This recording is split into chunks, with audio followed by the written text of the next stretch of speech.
Hi friends, പവിത്രം സീരിയലിൻ്റെ ഇന്നത്തെ promo റിവ്യൂയിലേക്ക് എല്ലാവർക്കും സ്വാഗതം. ഇന്നത്തെ എപ്പിസോഡിൽ മാഷ് കമലയോട് പറയുന്നുണ്ട്, നിനക്ക് അവളോട് സ്നേഹം തോന്നൽ വഴിവിട്ട് നടക്കുന്ന നിന്റെ മോനെ നന്നാക്കാൻ ദൈവം അയച്ചതാണെന്ന് എന്ന് നിനക്ക് തോന്നിപ്പോവും. അത് ആ കുട്ടിയോട് ചെയ്യുന്ന ഏറ്റവും വലിയ തെറ്റാണ്. അതുകൊണ്ട് എന്തെങ്കിലും പറഞ്ഞ് ആ കുട്ടിയെ വീട്ടിലേക്ക് അയക്കുക.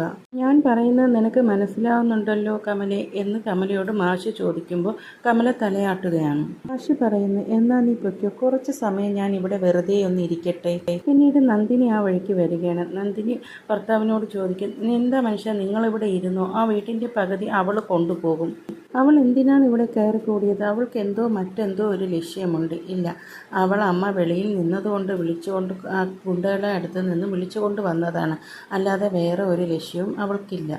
ഇല്ല, അവൾക്ക് മറ്റെന്തോ ലക്ഷ്യമുണ്ട്. അങ്ങനെ ഇപ്പോൾ അവൾ ഞങ്ങളുടെ ചിലവിൽ അവളിപ്പോൾ സുഖിച്ച് ജീവിക്കേണ്ട.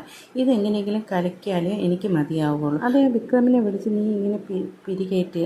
അപ്പോൾ നീ അവനെ വിളിച്ചിട്ട് കാര്യം പറ. അവൻ തന്നെ ഇതിനൊരു തീരുമാനം ഉണ്ടാക്കും.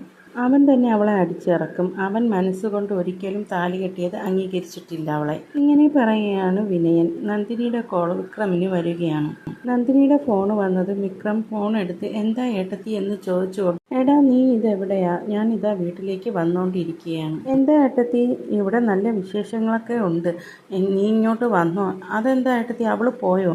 അവൾ പോയില്ല, നിന്റെ അമ്മയും അച്ഛനും അവളെ പിടിച്ച് വീട്ടിനകത്തേക്ക് കയറ്റിയിട്ടുണ്ട്. അങ്ങനെ ഓരോന്ന് പറഞ്ഞ് വിക്രത്തിന് എരിപിരി കയറ്റുന്നുണ്ട് ഏട്ടത്തി. തന്നെ വിക്രം പറയുന്നു, ഞാനിതാ വരുന്നു ഏട്ടത്തി, ഫോണ് വെച്ചോ. വിക്രം ആലോചിക്കുകയാണ്, ഏട്ടത്തി പറഞ്ഞതെന്താ എന്ന് ആലോചിക്കുകയാണ്. അതാ ഇനി അവൾ പോയി കാണുമോ? അതുകൊണ്ട് ഏട്ടത്തി അങ്ങനെ പറഞ്ഞ് ചിന്തിച്ച് വീട്ടിലേക്ക് വിക്രം വരികയാണ്. അതിനുശേഷം വേദയ്ക്ക് കുടിക്കാനുള്ള വെള്ളവുമായിട്ട് കമല വരികയാണ്. മോൾക്ക് എന്തെങ്കിലും വേണമോ എന്ന് ചോദിക്കുകയാണ്. ഇല്ല വേണ്ടമ്മേ, എനിക്കൊന്നും വേണ്ട. കമല വേദയോട് പറയാണ്, മോളെ ഈ രാത്രി കൊണ്ട് എല്ലാം അവസാനിക്കണം. നീ രാവിലെ നിന്റെ വീട്ടിലേക്ക് പോണം എന്ന് പറയുന്നു. എന്താ അമ്മേ പറയുന്നത്? അമ്മ തന്നെയാണോ ഇത് പറയുന്നത്? ഇല്ല മോളെ, നീ ഇവിടെ നിന്ന് നിനക്കൊരു നല്ല ഭാവി കാണില്ല. നീ നേരെ നിന്റെ വീട്ടിലേക്ക് പോയാൽ നിനക്കൊരു നല്ല ജീവിതം ഉണ്ടാകും എന്ന്. അമ്മയുടെ മകൻ അത്രയ്ക്ക് മോശക്കാരനായിട്ട് അമ്മയ്ക്ക് തോന്നുന്നുണ്ടോ? എങ്കിൽ എന്തിനാ അമ്മ ആ മോനെ ഇവിടെ താമസിപ്പിച്ചിരിക്കുന്നത്? അമ്മയ്ക്ക് വീട്ടിൽ നിന്നും ഇറക്കി വിട്ടുകൂടെയായിരുന്നു. രക്തബന്ധം ഉള്ളത് കൊണ്ട് തന്നെ അമ്മ ആ മോനെ വീട്ടിൽ നിന്നും ഇറക്കി വിടാത്തത്. അതുപോലെയാണ് അമ്മയെ താലിയുടെ ബന്ധം ആ മഹേശ്വരൻ അവന്റെ ഭാര്യ ആക്കിയെങ്കിൽ അതിലെന്തെങ്കിലും ലക്ഷ്യം ആ മഹേശ്വരൻ കണ്ടിട്ടുണ്ടോ? അതുകൊണ്ടല്ലേ ഞാൻ വിക്രത്തിന്റെ ഭാര്യയായത്. എനിക്ക് എന്തൊക്കെ ചെയ്യാനുണ്ട്. ഇതെല്ലാം ദൈവനിശ്ചയമാണ്. അമ്മ തന്നെ കരുതിയോ അച്ഛൻ്റെ വാക്ക് ധിക്കരിച്ചുകൊണ്ട് എന്നെ ഈ വീട്ടിലേക്ക് കയറ്റിയില്ല? അതെല്ലാം ദൈവനിശ്ചയമല്ലേ? അമ്മ അംഗീകരിച്ചാലും ഇല്ലെങ്കിലും ഞാൻ അമ്മയെ അമ്മയായിട്ട് തന്നെ കണ്ടിട്ടുള്ളത്. അമ്മയ്ക്ക് എന്നെ മോളായിട്ടോ മരുമകളായിട്ടോ ഏത് രീതിയിൽ വേണമെങ്കിലും കാണാം. ഇതെല്ലാം പറഞ്ഞുകൊണ്ട് വേദ കണ്ണിമ വെട്ടാതെ കനകയുടെ മുഖത്തേക്ക് നോക്കുക. കമലയുടെ കൈ പിടിച്ചുകൊണ്ടാണ് വേദ ഇതൊക്കെ സംസാരിക്കുന്നുണ്ടെങ്കിലും കമലയ്ക്ക് വേദയുടെ കൈ പിടിക്കണമെന്നുള്ള ആഗ്രഹമുണ്ട്. പക്ഷേ അത് ചെയ്യുന്നില്ല. കമലയ്ക്ക് സുധാകരൻ മാഷ് പറഞ്ഞ ഓരോ കാര്യങ്ങളും ഇങ്ങനെ ഓർമ്മ വരുന്നുണ്ട്. അതുകൊണ്ട് ഒന്നും മിണ്ടാതെ തന്നെ കമല അവിടെ നിലേക്ക് എഴിച്ചു പോവുകയാണ്. അപ്പോഴാണ് വിക്രം അവിടേക്ക് വരുന്നത്. വിക്രം നോക്കുമ്പോൾ മുറ്റത്ത് ചൂലും ചട്ടിയും പാത്രമെല്ലാം അവിടെ കിടക്കുന്നു. അപ്പോൾ ഏട്ടത്തിയോട് ചോദിക്കുന്നു, എന്താ ഏട്ടത്തി, അമ്മ അവളെ പറഞ്ഞ് മനസ്സിലാക്കി പറഞ്ഞു വിടുന്നതിൻ്റെയും പകരം അമ്മ അവളെ അടിച്ചിറക്കി വിട്ടോ? എന്തായാലും അവൾ പോയല്ലോ, ഇനി സമാധാനമായിട്ട് ഒന്ന് ഉറങ്ങാമെന്ന് വിചാരിച്ച് വിക്രം. അപ്പോൾ ഏട്ടത്തി പറയുകയാണ്, ആ സമാധാനമായിട്ട് ഉറങ്ങാം, വീട്ടിനകത്തുണ്ടെന്ന് വിചാരിച്ചുകൊണ്ട് സമാധാനമായിട്ട് ഉറങ്ങാം. എന്താ നീ അകത്തേക്കൊന്ന് നോക്കടാ. അപ്പോഴാണ് വിക്രം വേദ അകത്തിരിക്കുന്നത് കാണുന്നത്. ഞാൻ വേദയോട് ചോദിക്കുക, നിന്റെ അടുത്ത് ആരാടി അകത്ത് കയറാൻ പറഞ്ഞത്? അപ്പോഴമ്മ വന്ന് കമലം പറയുകയാണ്, അവൾ കയറിയതല്ല, ഞാൻ കയറ്റിയതാണ്. അതിലേക്ക് സുധാകരൻ മാഷ് വരുന്നുണ്ട്. ഇത്രയും കാലം ഈ വീട്ടിൽ ആരെങ്കിലും വന്നിട്ടുണ്ടെങ്കിൽ ഞാൻ പഠിപ്പിച്ച് നന്നാക്കിയ കുട്ടികളായിരുന്നു. ഇപ്പോൾ നീ കാരണം ഗുണ്ടകളും വന്നു തുടങ്ങി. ഇതെല്ലാം നീ കാരണമാണ്. ഇതിനെല്ലാം സമാധാനം നീ പറഞ്ഞേ പറ്റുള്ളൂ. അപ്പോൾ വിക്രം അമ്മയോട് ചോദിക്കാൻ, എന്താ അമ്മ ഇവിടെ നടന്നത്? ഇത് കേട്ടോണ്ട് സുധാകരൻ മാഷ് അകത്ത് കയറിപ്പോവുകയാണ്. അപ്പോൾ നന്ദിനി ഞാൻ പറഞ്ഞു തരാമെന്ന് പറഞ്ഞ് എല്ലാം പറയുകയാണ്.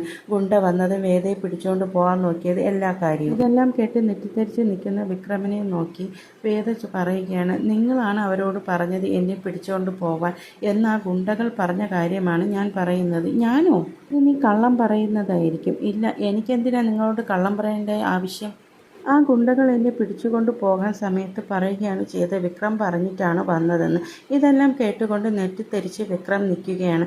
അപ്പോഴാണ് ഗുണ്ടകൾ വന്നത് വഴിയിൽ വെച്ച് വിക്രം കണ്ട കാര്യം അവരോട് പറയുന്നത്. ഈ തെറ്റിദ്ധാരണ മാറണമെങ്കിൽ നീ എൻ്റെ കൂടെ വരണമെന്ന് വേദയെ ഇളുത്തുകൊണ്ട് പോവുകയാണ്. അപ്പോൾ വേദ പറയുന്നു, ഞാൻ വരുന്നില്ല. ഇല്ല, നീ വന്നേ പറ്റുള്ളൂ, ഇല്ലെങ്കിൽ നിങ്ങൾ വിചാരിക്കും ഞാൻ പറഞ്ഞു വിട്ടാണ് ആ ഗുണ്ടകൾ വന്നതെന്ന് പറഞ്ഞുകൊണ്ട് വേദയും വലിച്ചുകൊണ്ട് വണ്ടിയിൽ കയറ്റി വിക്രം ആ ഗുണ്ടകളുടെ അടുത്തേക്ക് പോവുകയാണ്. അപ്പോൾ വേദ വണ്ടിയിലിരുന്നുകൊണ്ട് വിക്രത്തിൻ്റെ ചോദിക്കുകയാണ്, നീ എന്നെ എങ്ങോട്ടാണ് കൊണ്ടുപോകുന്നത്? മര്യാദയ്ക്ക് സംസാരിക്കാതെ ഇരി എന്ന് വിക്രം വേദയോട് പറയുന്നു. ഗുണ്ടകളുടെ അടുത്തേക്ക് പോയിട്ട് വിക്രം ചോദിക്കുകയാണ്, എൻ്റെ വീട്ടിലുള്ള സ്ത്രീയെ നിങ്ങൾ കൈവയ്ക്കാൻ നോക്കിയെന്ന് ഞാൻ അറിഞ്ഞു. എങ്കിൽ ഞാൻ തന്നെ അവളെ കൊണ്ടുവരാം എന്ന് വിചാരിച്ചു. എങ്കിൽ ധൈര്യമുള്ളവരാരെങ്കിലും ഉണ്ടെങ്കിൽ അവളുടെ ദേഹത്തൊന്ന് തൊടു. ഇനി ഓരോരുത്തർ വന്ന് തൊടാൻ നോക്കുന്ന സമയത്ത് വിക്രം എല്ലാവരെയും നല്ല ഇടിച്ച് കളയുന്നുണ്ട്. നല്ല ഫൈറ്റിംഗ് തന്നെയാണ് അവിടെ നടക്കുന്നത്. വിക്രത്തിൻ്റെ ആ രീതിയും കെയറിങ്ങും എല്ലാം കാണുമ്പോൾ ഇമ വെട്ടാതെ നോക്കി തരിച്ച് നിൽക്കുകയാണ് വേദ. അപ്പോൾ വേദയ്ക്ക് മനസ്സിലായി, ഒരു പെൺകുട്ടിക്ക്